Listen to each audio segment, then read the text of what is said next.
2012 was one of the best years for LEGO Star Wars. Set number 9516, Jabba's Palace, is no excuse. So as you can see, this is one of the best LEGO Star Wars sets ever made. Back in 2012, it retailed only for 120 bucks. Nowadays, you're going to pay upwards of 300 to 400 bucks sealed in the box. As you can see, we have the Jabba's Palace separated from the tower, and we have, as you can see, plenty of minifigures in this set.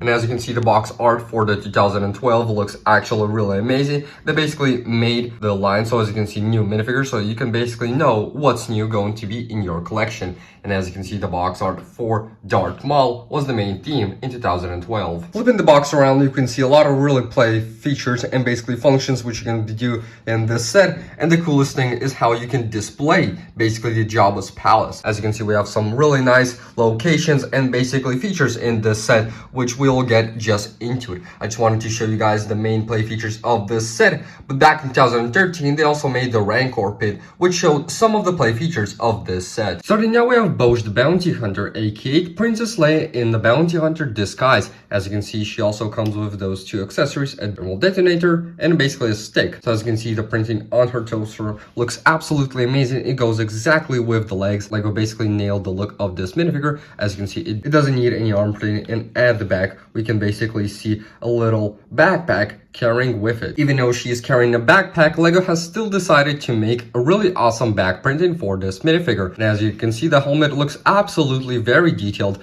just exactly as Return of the Jedi. And just letting you know that she also comes with her hair. Basically, you can see this is Princess Leia, and you're just putting up the hair. Voila.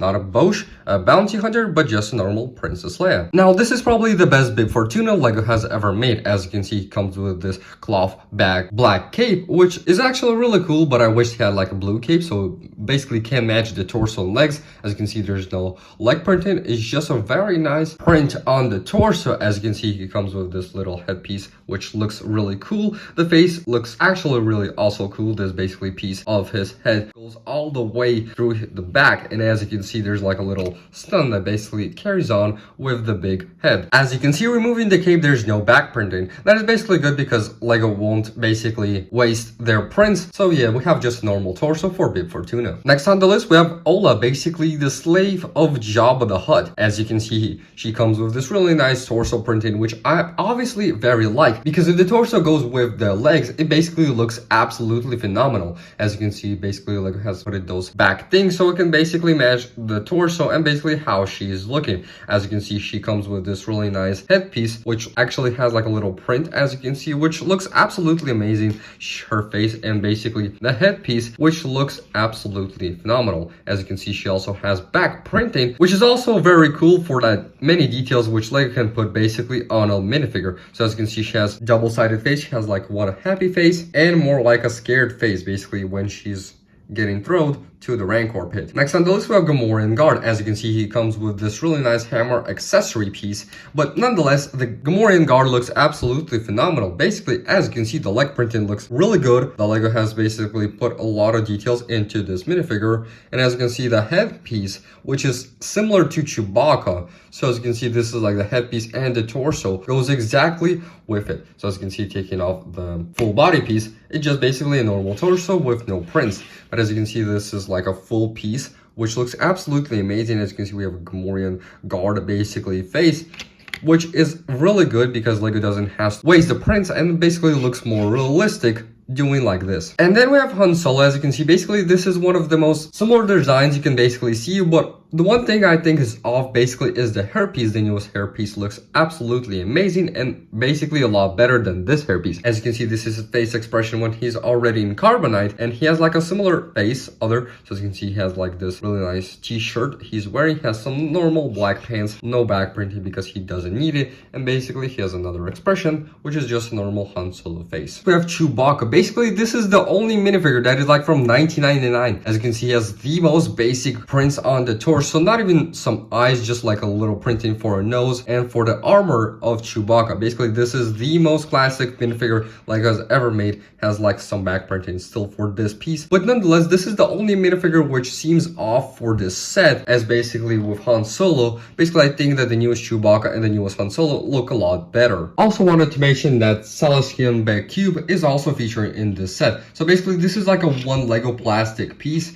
that basically looks like him. As you can see, he has some really nice design, basically, especially with the printing, as you can see on his saddle, that basically looks really cool. He has some ears. Basically, this is a one plastic piece which represents like a whole sign character, which is also a really nice inclusion for this set. Last but not least, we have Jabba the Hutt, basically the owner of the Jabba's palace. As you can see, he has really nice design with the head, the most accurate Jabba we have ever gotten. And basically, in 2023, we're getting a Jabba's palace, but a diorama, and we'll basically see how LEGO will change the print on this minifigure. As you can see, let me just hold the head so you can basically see all the printing on the back. He has arm printing on both arms, no, on one arm. As you can see, basically I thought that is basically two arms. He has really nice face printing, which looks absolutely accurate to the show and basically to the Return of the Jedi. As you can see, he has basically some printing on the back and on the nail. As you can see, this is one of the best Jabbas we have ever gotten, and LEGO has basically nailed that off of the park with those minifigures. Would you look at the beast? This is one of the best LEGO Jabba's palace ever has made, but there's still some flaws. So let's start with the tower first. As you can see, we have the tower, which basically reminds me of some castle movies. As you can see, we have the eye, which represents exactly the same as we see in the movie when Chewbacca with basically Bosch comes inside the Jabba's palace. As you can see, they're like standing up there. Let me just get you a really nice look of it. And the eye, you can just basically, I'll show you in a little bit, you can just basically rotate with the eye, like see how the Bib Fortuna is basically looking at, and you can see Chewbacca with Bosch. Then he can push the eye, and then by that function, as you can see, here's also some missiles, which can basically protect the Jabba's palace. And then to open up the gates, you just have to pull up this piece, the gate, and basically there's like a little piece that can hold the full gate. So, and basically Chewbacca and Bosch come inside the Jabba's palace. And basically to lower up the gates, you can basically just pull this piece and the gates basically fall off by themselves. Also worth mentioning how basically the gates look exactly accurate and how you can place basically Gamorrean guard, and he can basically guard the Jabba's palace from enemies from behind. Just want to tell you guys that you can attach the whole tower very easily. As you can see, there's some technical holes on the tower and basically on the Jabba's palace. So let's continue with the gate throne. As you can see, there's like a plenty of space how you can basically place your minifigures to walk out the Jabba's palace. Let me just, like, Bosch is coming inside the Jabba's palace, and with Chewbacca, they're like just coming inside. And as you can see, this is the eye keeper, how you can basically control the eye and basically move the eye different direction. You just have to push it up and it's inside, and you can open up the gates. So nonetheless, you can, if you get an up floor just like that, there's like a little bottle with a crate which has like this really cool sniper rifle for your Gamorrean guard, and you can basically put his hammer also.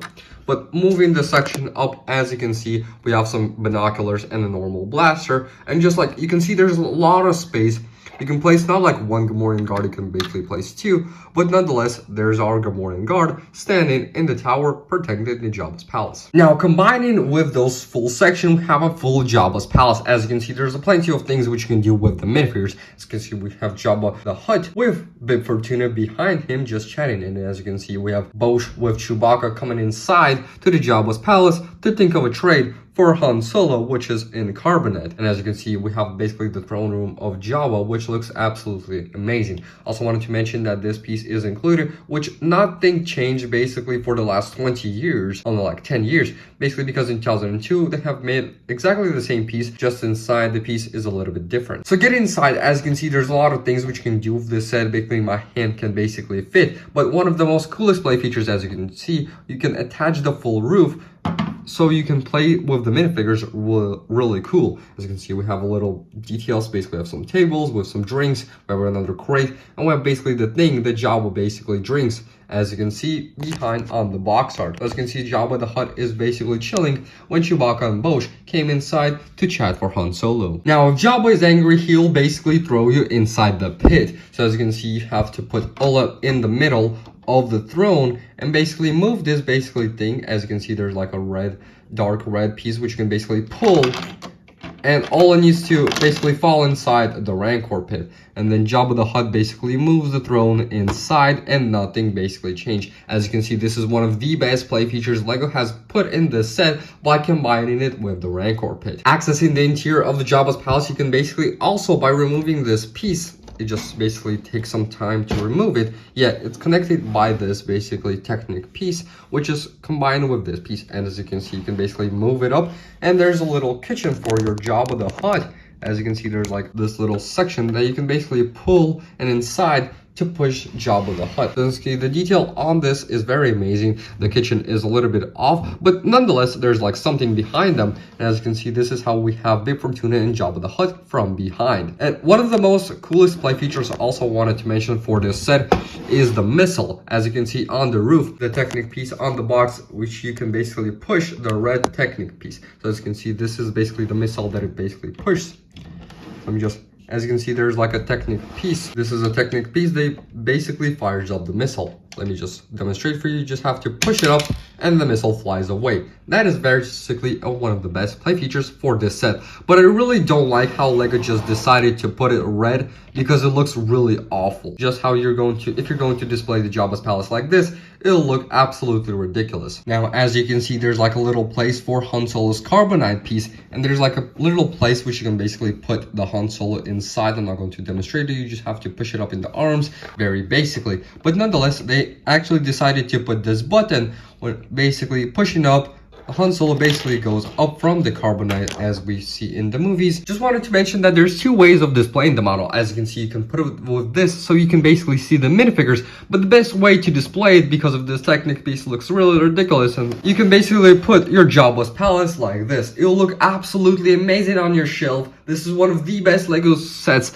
LEGO's ever made. As you can see, this is like a 10 out of 10 LEGO piece, but displaying it the other side, the red Technic piece, will still cover it up. But nonetheless, including like this display stand, it will look absolutely 10 out of 10 on your shelf. Overall, back in 2012, LEGO has gave us the best Jabba's palace ever. As you can see, the minifigures are all 10 out of 10, except the Chewbacca one. This is like a 1999 version of Chewbacca in the year 2012. They could have added the newer Chewbacca. The minifigures are absolutely phenomenal, and the build is actually 10 out of 10. This is why this set is basically so much expensive. It's like $300 or $400 sealed in the box, but you can buy the Boba Fett's throne room for only $100, but still it is nothing compared to the Jabba's palace. Thank you guys so much for watching my review. Let me know in the comments down below what you think of this set. Don't forget to like and subscribe, and I'll see you legends on the next one. Peace out.